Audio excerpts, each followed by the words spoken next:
Jesus Christ. Halima, would you tell me something about Jesus Christ? Halima कह रही है कि क्या आप मुझे जेसस क्राइस्ट के बारे में कुछ बताओगे? Ghazala, I am sorry, I forgot to tell you something about Jesus Christ. Oh sorry, मैं भूल गई थी जेसस क्राइस्ट के बारे में आपको बताना। तो हलीमा कह रही है, Christmas is drawing near, I shall be thankful if you give me some information about Jesus Christ. Christmas पास आ रहा है तो मैं बहुत थैंकफुल होंगी अगर आप मुझे जेसस क्राइस्ट के बारे में कुछ इन्फॉर्मेशन दोगे।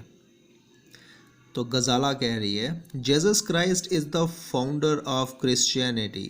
Christianity has the largest following in the world.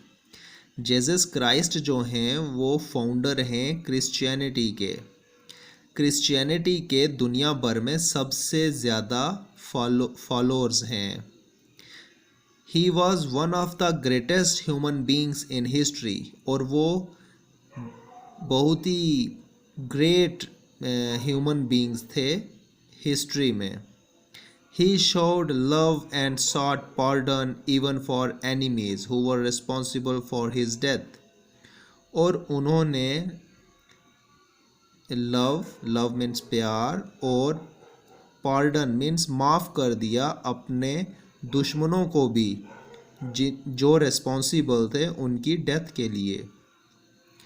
Jesus was an embodiment of love and sacrifice, और वो एम्बॉडीमेंट थे लव और सेक्रीफाइस के। He gave the message of peace and brotherhood and humanity.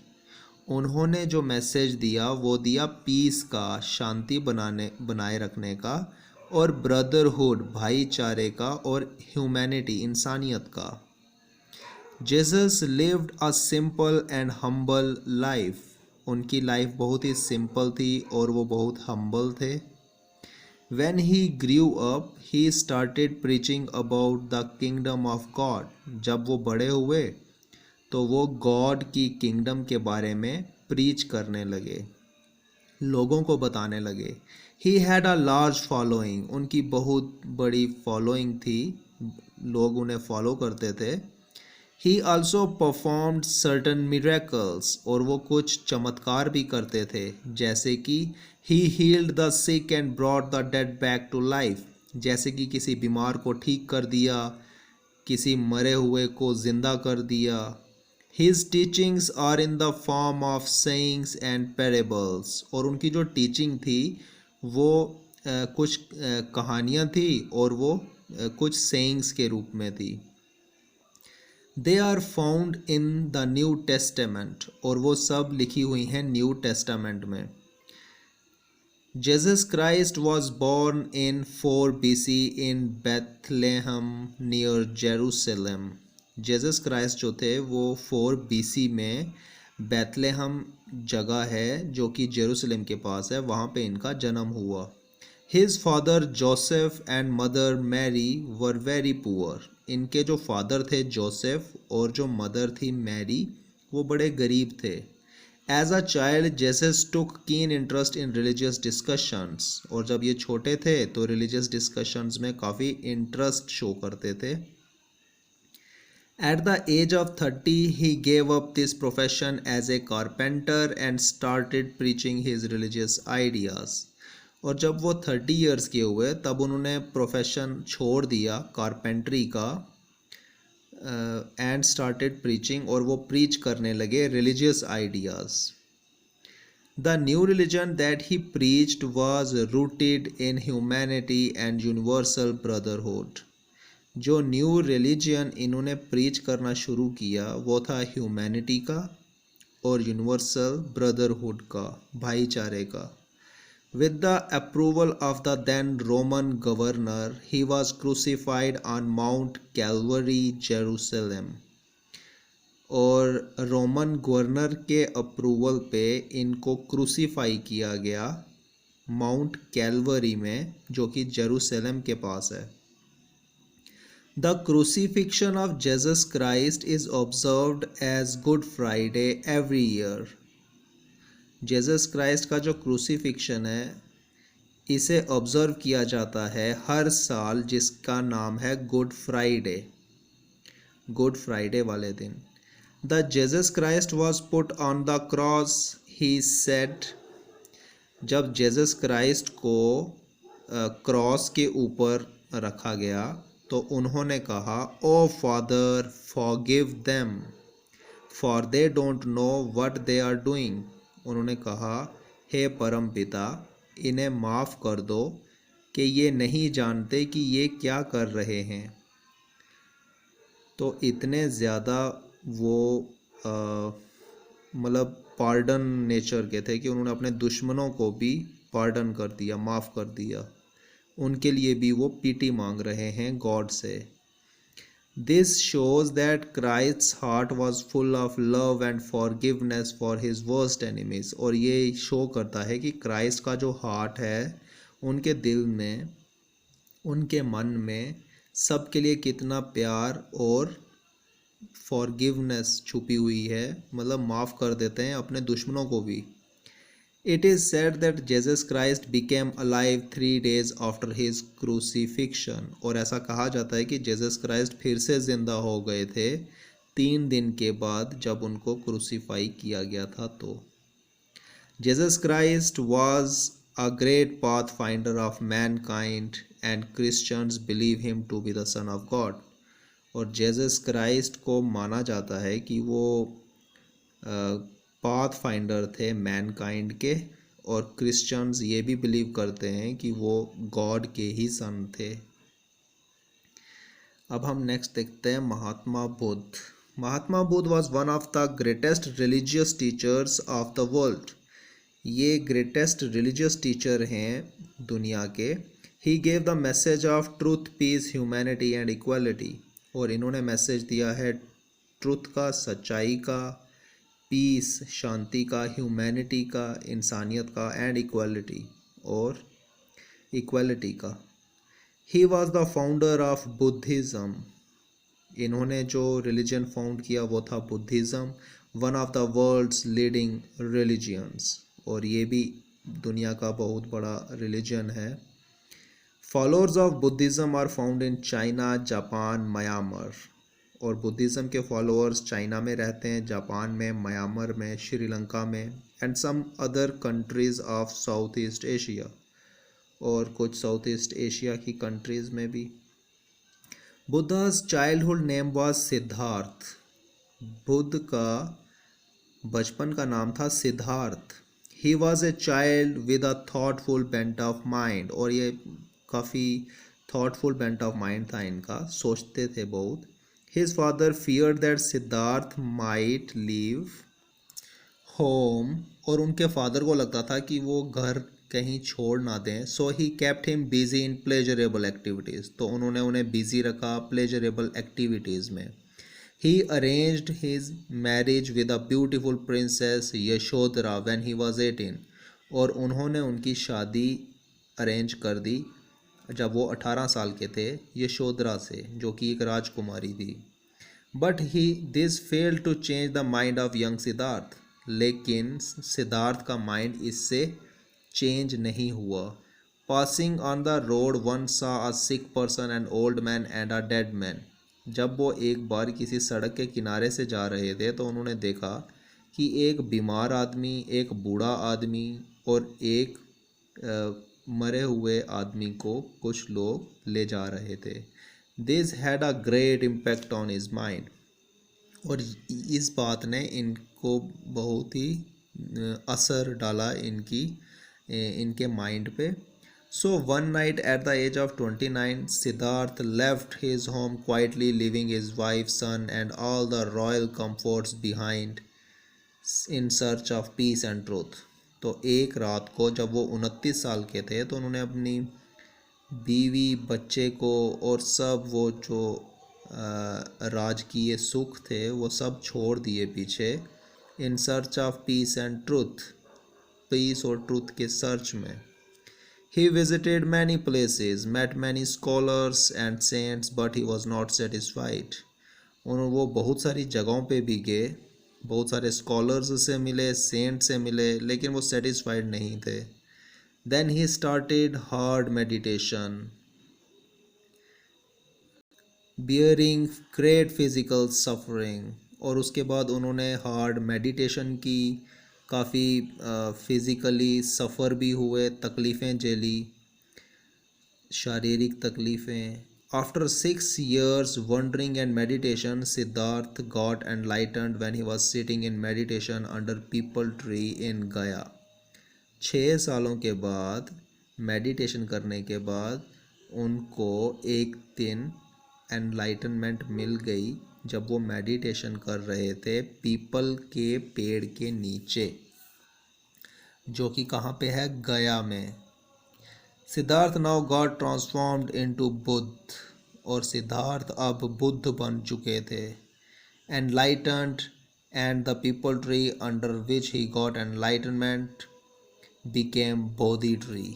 और जिस पेड़ के नीचे, जिस पीपल के पेड़ के नीचे उन्हें एनलाइटनमेंट मिली थी, वो हो गया था बोधि ट्री, जिसको जाना जाने लगा बोधि ट्री के नाम से.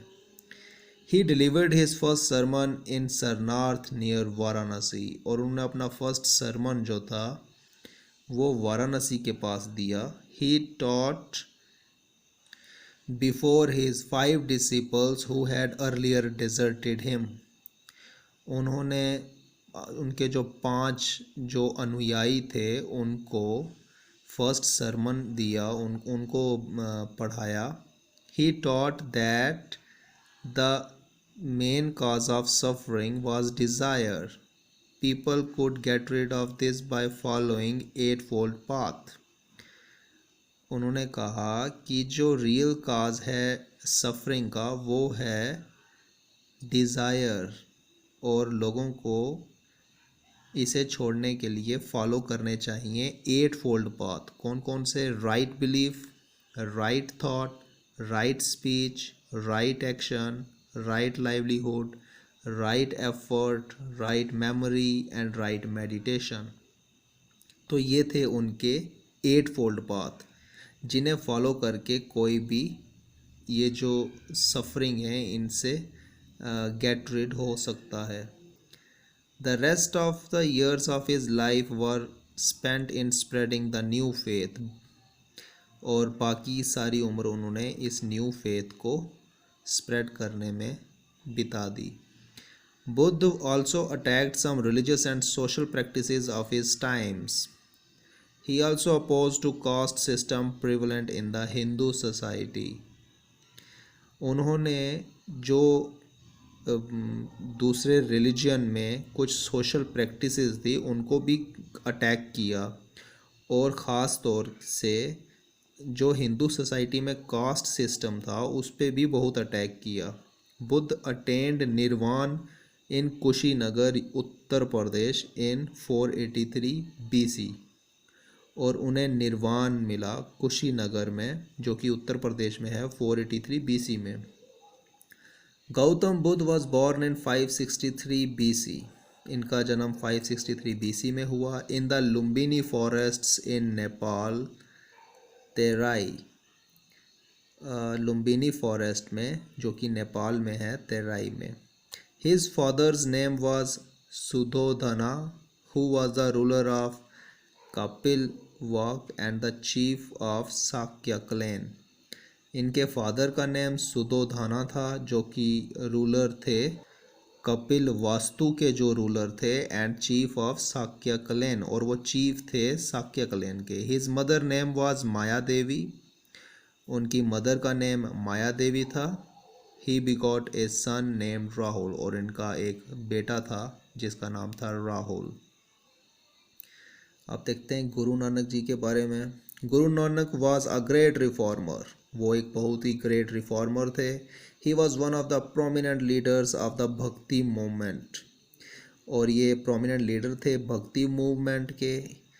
ही was born in an age of religious bigotry. Nanak was much distressed as Hindu Muslim clashes. ये रिलीजियस बाइकॉटरी के टाइम पे इनका जन्म हुआ था, जब काफ़ी रिलीजियस लड़ाइयाँ वगैरह होती थी।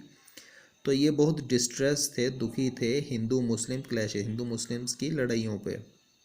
ही pleaded for liberalisation in the religious practices. तो वो कहते थे कि रिलीजियस प्रैक्टिसेस में लिबरलाइजेशन होनी चाहिए, फ्रीडम होना चाहिए। He preached oneness of God both for Hindus and Muslims. और उन्होंने बताया कि हिंदूज़ और मुस्लिम्स के लिए जो गॉड है वो गॉड एक ही है। He criticised all forms of ritualism, ceremonialism, superstitions and hypocrisy. तो उस टाइम पे ये जो सोसाइटी में प्रेवलेंट था, रिचुअलिज्म जो रिचुअल्स थे, सेरिमोनियलिज्म्स थे, कुछ सुपरस्टिशंस थे, और हिपोक्रेसी जो थी उसको ये काफ़ी क्रिटिसाइज करते थे। Nanak stood for Hindu Muslim unity. और वो चाहते थे कि हिंदू मुस्लिम यूनिटी होनी चाहिए। By fusing together the essential precepts of Hinduism and Islam, Guru Nanak formed the new religion। और उन्होंने essential precepts हिंदुज़म और इस्लाम से उठाकर एक नया रिलीजन बना दिया। Later on this religion came to be known as Sikhism। और बाद में ये रिलीजन कहलाया Sikhism. Love and equality were the foundation of his religion। और इस रिलीजन का जो फाउंडेशन था वो था love and equality. Nanak became a saint and started propagating his religion. और वो एक सेंट बन गए और अपना रिलीजन प्रोपेगेट करने लगे। He toured widely and went even up to Mecca and Medina. वो बहुत दूर दूर तक गए, इवन मक्का और मदीना तक भी गए। He taught people the lessons of love and truth. और उन्होंने लोगों को लेसन दिए लव पे और ट्रुथ पे। Soon he had a large following. और बहुत जल्दी उनकी बहुत बड़ी फॉलोइंग होगी। After travelling extensively for about 25 years, Guru Nanak settled in Kartarpur in tehsil Shakargarh of west Pakistan and continued to preach from there, leading the life of an ordinary peasant। और उसके बाद 25 साल ट्रैवल करने के बाद गुरु नानक जी करतारपुर में, जो कि तहसील शकरगढ़ में है वेस्ट पाकिस्तान में, वहाँ पे ये सेटल्ड हो गए।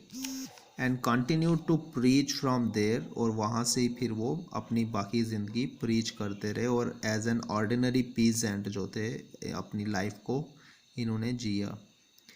His teachings are collected in the Guru Granth Sahib, the sacred book of the Sikhs. और उनकी जो टीचिंग्स हैं वो गुरु ग्रंथ साहिब में कलेक्ट हैं, जो कि सेक्रेड बुक है, एक पवित्र बुक है सिक्स की।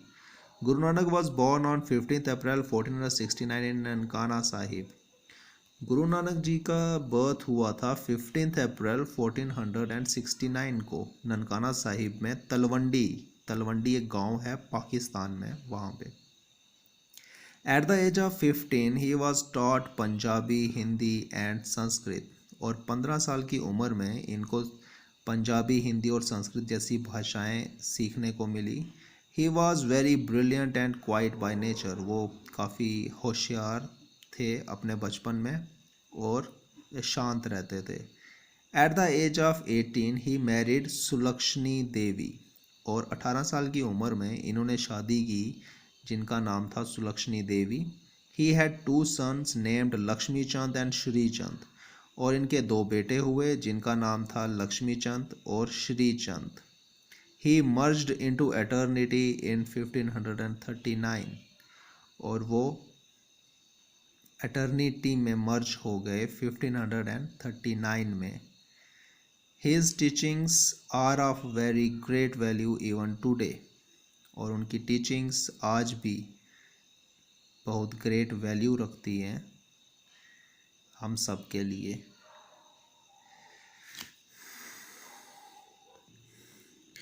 अब नीचे देखते हैं। Write down the name of the community against the place of worship mention below. तो टेम्पल कौन सी कम्युनिटी के लिए होता है? हिंदूज़। गम्पा बुद्धिस्ट्स के लिए।